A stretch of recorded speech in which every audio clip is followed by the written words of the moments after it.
The more certain he is of the purity of his motives and the truth of his gospel, the more indignant he will become when his teaching is rejected. We have to take working men as they are, and they are neither so universally paupers as was set out in the Communist Manifesto, nor so free from prejudices and weaknesses as their courtiers wish to make us believe. In the days of natural instincts, men moved quietly and gazed steadily, dwelling harmoniously with birds and beasts, and all creation was one. With the arrival of sages, doubt crept in, dividing the empire over charity, duty, music, and ceremony. The state is authority, it is force, it is the ostentation and infatuation of force. Even when it commands what is good, it hinders and spoils it because every command provokes and excites the legitimate revolts of liberty.lu working class. Respect for others' liberty isn't a natural impulse. Envy and love of power lead to interference. While some form of government is necessary to prevent tyranny, it's crucial to scrutinize and limit the power of the state to avoid greater evils. In most men, there is a certain natural vindictiveness. Without the fear of punishment, murders born of jealousy and violent passions might become more common, revealing the need for organized force in preventing oppression and maintaining liberty. Society itself is responsible for the antisocial deeds perpetrated in its midst, and no punishment, no prisons, and no hangman can diminish the numbers of such deeds, nothing short of a reorganization of society itself. The whole conception of guilt or sin should be utterly swept away. Crime requires humane treatment focused on cure, not punishment, fostering a spirit of compassion and rehabilitation rather than societal displeasure. The important thing is to prevent the crime, not to make the criminal suffer. Scientific psychological treatment and a focus on societal benefit can reshape the individual, rendering punitive measures regrettable like the pain in a surgical operation. The only way of preserving sufficient liberty is the organization of citizens into groups determined to preserve autonomy, willing to resist interference, and powerful enough to resist the organized forces of government when their cause is just. The individual in whom all that is good must be realized, and the free growth of the individual must be the supreme end of a political system which is to refashion the world. The economic taproot, the chief directing motive of all the modern imperialistic expansion, is the pressure of capitalist industries for markets, primarily markets for investment, secondarily markets for surplus products of home industry.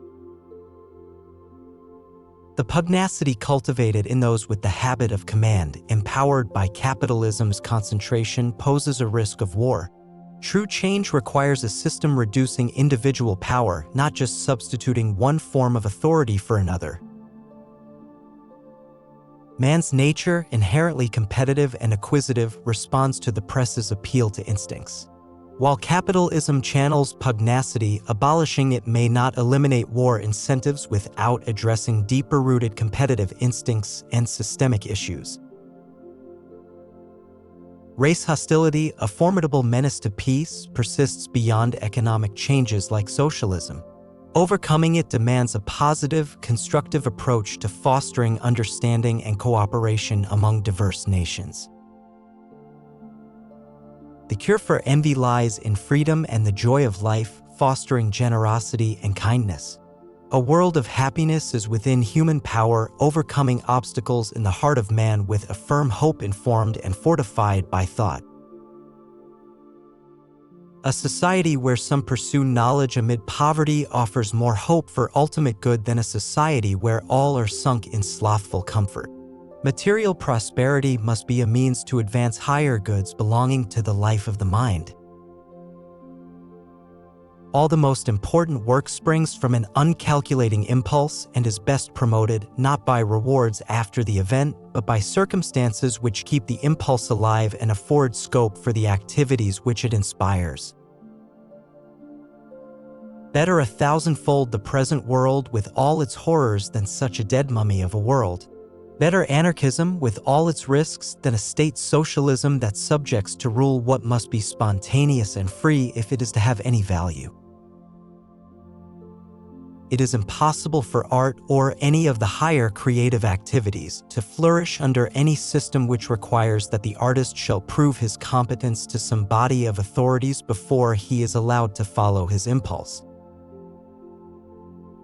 In a commercialized society, artists struggle to maintain their creative purity, as success is often measured solely by financial gain, leading to a lack of genuine appreciation for the intrinsic value of their art. In the daily lives of most men and women, fear plays a greater part than hope. Life should be lived with inspiration from hope, sustained by joy, and a focus on creating a better world, not defending unjust privileges or succumbing to anxieties. A life lived in the spirit that aims at creating rather than possessing has a fundamental happiness not wholly robbed by adverse circumstances. If all could live in this way, political and economic reform would come automatically through the moral regeneration of individuals. Poverty is the symptom, slavery is the disease. The many are not enslaved because they are poor because they are enslaved. Socialists should focus on the spiritual degradation of the slave, realizing that material misery follows from spiritual degradation.